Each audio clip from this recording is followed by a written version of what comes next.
The desert dawn burned through smoke and dust as 5 American M4 Sherman tanks rolled forward. 20th February 1943, north of Kasserine Pass, Tunisia. Separated by broken ridges with no line of sight, they moved with uncanny precision, pivoting, halting, and firing, as if guided by a single mind. No flares, no flags, no runners. Just flawless, silent coordination. Inside German Panzer IVs, radios hissed and failed. Their FUG-5 sets, built for 1930s warfare, could barely reach a kilometer on the move. Most tanks carried only receivers, unable to send reports or call for help. Orders dissolved into static. When command tanks were knocked out, entire platoons went blind. What German crews couldn't see was America's secret weapon, the Motorola SCR-508 frequency-modulation radio. Weighing 181 pounds and powered by a 25-watt transmitter, 2.5 times stronger than German sets, each radio offered 10 crystal-controlled channels and noise-free voice clarity. From Detroit's assembly lines to Tunisian battlefields, every Sherman had become a node in history's first armored battlefield network. That invisible network would shape every major U.S. advance. In Italy's mountains, FM signals cut through terrain that silenced enemy radios. On D-Day beaches, Shermans stayed linked to naval fire support. In the Normandy hedgerows, quick-thinking crews welded telephones to their hulls, so infantry could talk directly to tank commanders. At Arracourt and the Rhine, American units redirected entire divisions within minutes, while German counterattacks, trapped by broken lines and static, arrived piecemeal and were destroyed. This is the story of how an invisible American innovation defeated superior German steel. It is the story of how 5 tanks at Kasserine Pass revealed a new truth of war. Connection beats armor, and the side that can talk will always outfight the side that cannot. Long before 5 Shermans stunned German tankers at Kasserine Pass, a quiet revolution was taking shape in Chicago. In 1940, the U.S. Army Signal Corps faced a critical problem. Existing amplitude modulation AM tank radios were almost useless under combat stress. Engine noise, ignition sparks, and track vibration filled AM circuits with static until even simple orders were lost. The Army turned to Galvin Manufacturing Company, better known as Motorola. Inside its labs, engineer Daniel E. Noble championed a radical idea: frequency modulation. FM resisted static and stayed clear, even in heavy electrical interference. Partnering with him, Henryk Magnuski, a gifted RF designer, wrestled with the brutal engineering challenge of keeping delicate crystals stable amid heat, cold, and bone-shaking jolts inside a tank. By mid-1941, their prototype, later standardized as the SCR-508 family, had achieved the impossible. A 25-watt transmitter with dual receivers that stayed locked to frequency within plus or minus 0.01%.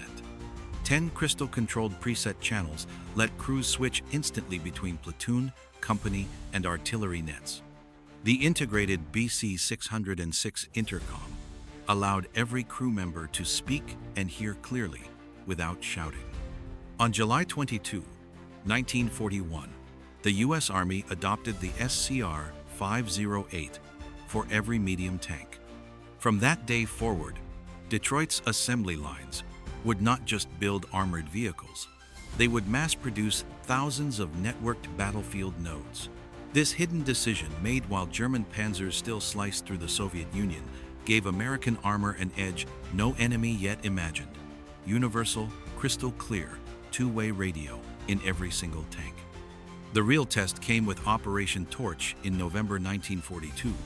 As American armor rolled off landing ships in Morocco and Algeria, every M4 Sherman carried the new SCR-508 FM radio. Crews trained on its 10 crystal lock channels and dual receivers until switching nets and sharing targets became second nature. 3 months later, at Kasserine Pass in Tunisia, that hidden advantage met German fire. The Panzer divisions, veterans of France and Russia, still relied on FUG-5AM sets. Only 1 or 2 tanks in a 5-vehicle platoon could transmit. The rest were equipped with receivers alone. Range on the move rarely exceeded a kilometer, and the roar of engines turned even that into garbled static. When command tanks were knocked out, entire platoons fell silent. On February 20, 1943, 5 Shermans from the U.S. 1st Armored Division advanced through broken ridges without line of sight, yet moved as if linked by an invisible wire. They pivoted, covered blind spots, and called in artillery within minutes. German observers described the coordination as supernatural, unaware that every Sherman was a full transmitter and receiver in a seamless network. Even though the battle's outcome on paper favored the Germans, American radio discipline astonished enemy intelligence. Captured reports admitted U.S. tanks maintained contact across 50 miles of battlefield, while German sets produced nothing but hiss. The baptism of fire in North Africa proved a quiet truth. The electromagnetic edge inside each Sherman could outmatch thicker armor and bigger guns. From that day forward, German forces faced an opponent that could think and act as one. After Tunisia, the Allied advance moved north. In September 1943, American armor landed in Italy, terrain of steep ridges, twisting valleys, and stone villages where radios were expected to fail. German planners believed their own AM sets would perform no worse than the Americans in such mountainous terrain. They were wrong.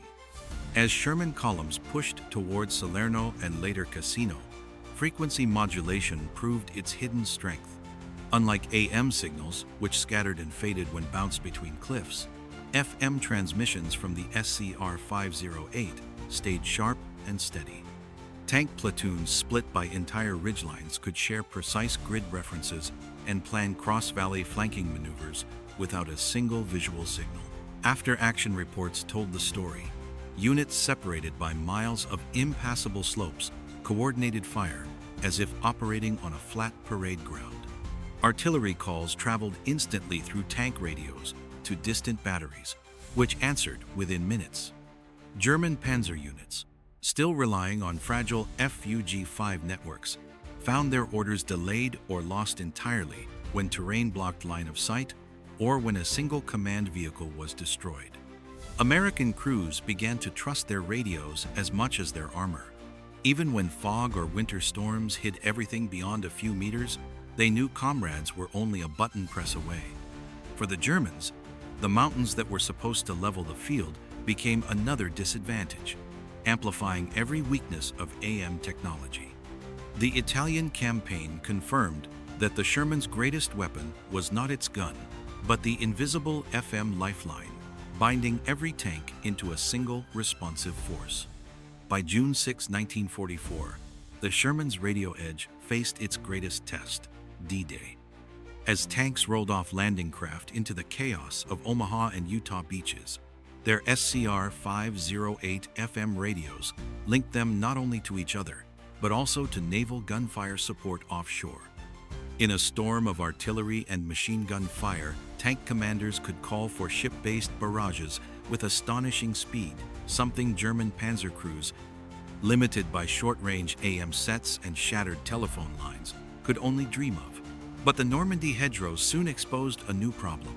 American infantry used SCR 300 radios on the 40-48 MHz band, while Sherman radios worked at 27.9 MHz. The two systems couldn't talk to each other. In the dense bocage, German soldiers armed with Panzerfausts could stalk tanks unseen, while U.S. foot soldiers had no direct way to warn their armored partners. Tank crews improvised a brilliant solution within weeks. They mounted EE-8 field telephones in ammunition boxes welded to the outside of their tanks and wired them directly into the crew intercom.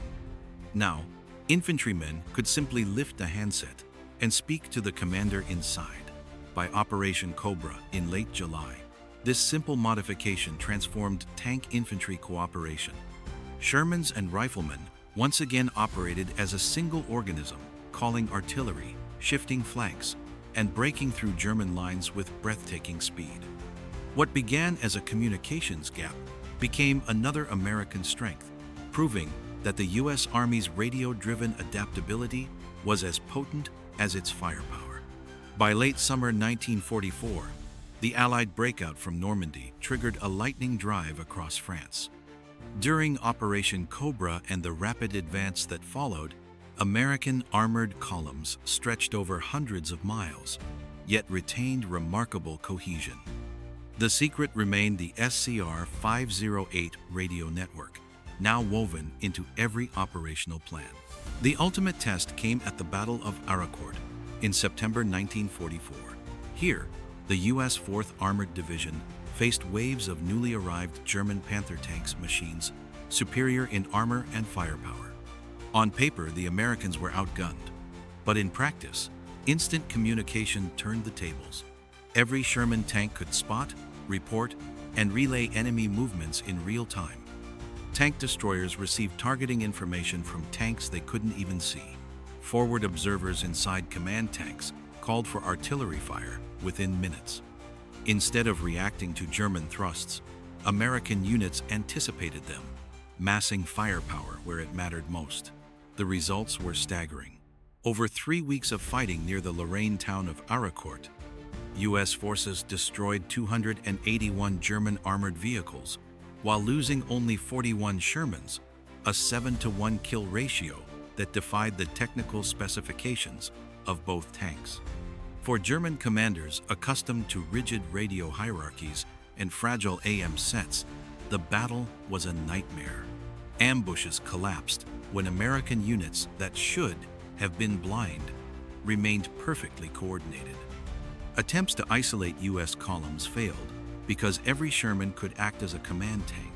Arracourt proved that networked communication could outweigh superior armor and guns, cementing the Sherman's reputation as more than a tank. It was a mobile node in an unstoppable war machine. By early March 1945, the U.S. armored juggernaut approached Germany's last great natural barrier, the Rhine River. The bridge at Remagen, one of the few still standing, became the ultimate test of America's radio-driven speed and flexibility. When the 9th Armored Division discovered the Ludendorff Bridge intact on March 7, radio reports raced up the chain of command within minutes.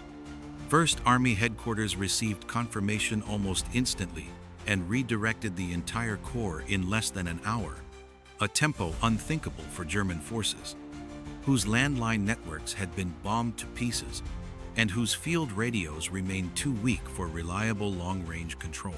Sherman tanks spearheaded the dash to hold the bridgehead. Platoons from different battalions, even different divisions, merged into ad hoc battle groups and coordinated fire through their SCR-508 networks as if they had trained together for months. Forward observers relayed German troop concentrations to artillery units miles away, and support arrived in minutes.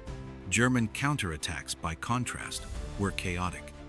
Without telephone links and with only short-range AM sets prone to static, their assaults arrived piecemeal and were destroyed in detail. Field Marshal Walter Model's last reports from the region captured the collapse. No contact with adjacent units, no communication with higher headquarters. Coordination impossible. The capture of Remagen and the subsequent encirclement of the Ruhr pocket, trapping over 325,000 German troops, showcased the peak of American network-centric warfare. Here, the connection itself became a weapon, and Sherman's radio heart proved every bit as decisive as armor or firepower. Germany had once led the world in tank communications. In the 1930s, General Heinz Guderian made radios a core element of Blitzkrieg, insisting that every panzer be equipped for fast, coordinated strikes. Yet by 1943, that early lead had collapsed. The reason was industrial and doctrinal. German factories simply could not build enough radios. In 1943, they produced about 5,700 medium tanks, but only 6,000 FUG-5 transceivers, many of which went to command vehicles and assault guns. As a result, Fewer than 1 in 5 German tanks carried a full transmitter, and the rest had only short-range receivers. Technically, the FUG-5 lagged badly behind the American SCR-508. Its 10-watt transmitter struggled to reach 2-3 kilometers when stationary, and often less than 1 kilometer when moving. AM technology amplified every spark and vibration into static and variable capacitor tuning, drifted off frequency under heat or shock. Even basic crew intercoms were rare, forcing crews to shout or tap shoulders in battle. German intelligence never understood the scale of the American advantage. Reports from 1943 to 1944 described U.S. radio discipline as excellent, but blamed it on training rather than technology.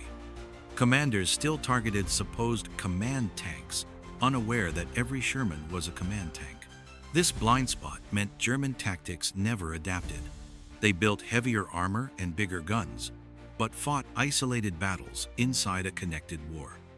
By the time they grasped that American tanks formed a single, coordinated network, the war was already lost. The lessons of Sherman's radio network did not fade with the surrender of Nazi Germany. Instead, they reshaped the DNA of modern warfare. In the immediate post-war years, U.S. Army analysts concluded that information dominance outweighed platform superiority. Every American tank in Europe had acted as a command tank, turning medium armor into a weapon of strategic flexibility. This principle guided the design of Cold War armored forces. The German Bundeswehr, rebuilt in the 1950s, made comprehensive radio suites mandatory for every Leopard tank, and explicitly taught that the defeat of superior German tanks by inferior American vehicles with superior radios proves that communication decides battle. The influence reached far beyond Europe. During the 1991 Gulf War, U.S.-led coalition forces used satellite-linked digital radios to coordinate air and armored attacks with lightning speed, destroying Iraqi formations equipped with individually stronger Soviet-designed tanks but inferior communications. In 2003, American forces demonstrated again that network-centric warfare, real-time situational awareness, and instant command flexibility could break an opponent's defense before it fully formed. Today's main battle tanks, M1 Abrams, Leopard 2, Challenger 3, carry encrypted digital networks that are direct descendants of the SCR-508. They rely on constant data sharing, from GPS locations to live drone feeds, proving that the concept born inside a Sherman turret still defines victory. The hidden electromagnetic edge of 1943 had become a permanent law of combat. The connected will defeat the isolated, regardless of armor, thickness, or gun caliber. From the cold dawn at Kasserine Pass to the final collapse of German defenses along the Rhine, one truth became undeniable. Victory in modern war belongs not to the heaviest armor or the biggest gun, but to the force that can think and act as one mind. The SCR-508 radio turned every M4 Sherman from a single fighting vehicle into a living node of a continent-wide network. Across deserts, mountains, hedgerows, and ruined cities, American tank crews who had never met could instantly share targets, call artillery, and shift formations as if they were shoulder to shoulder. German forces, with their scattered and static-plagued FUG sets, fought individual battles inside a connected war, never fully grasping why their carefully planned ambushes kept collapsing. That invisible advantage reshaped military doctrine. It inspired NATO's post-war commitment to universal radios, influenced the design of the Leopard and Abrams tanks, and foreshadowed today's encrypted, satellite-linked battle networks. From the Gulf War of 1991 to present conflicts, armies that dominate the electromagnetic spectrum continue to decide the battlefield. In 1945, a captured German officer reportedly summed it up: "We built better tanks. You built tanks that fought together." The M4 Sherman's gun and armor were adequate. Its network was revolutionary. It proved that in war, connection equals survival and isolation equals defeat. A lesson born in the static-laced dawn of Tunisia and still shaping combat generations later.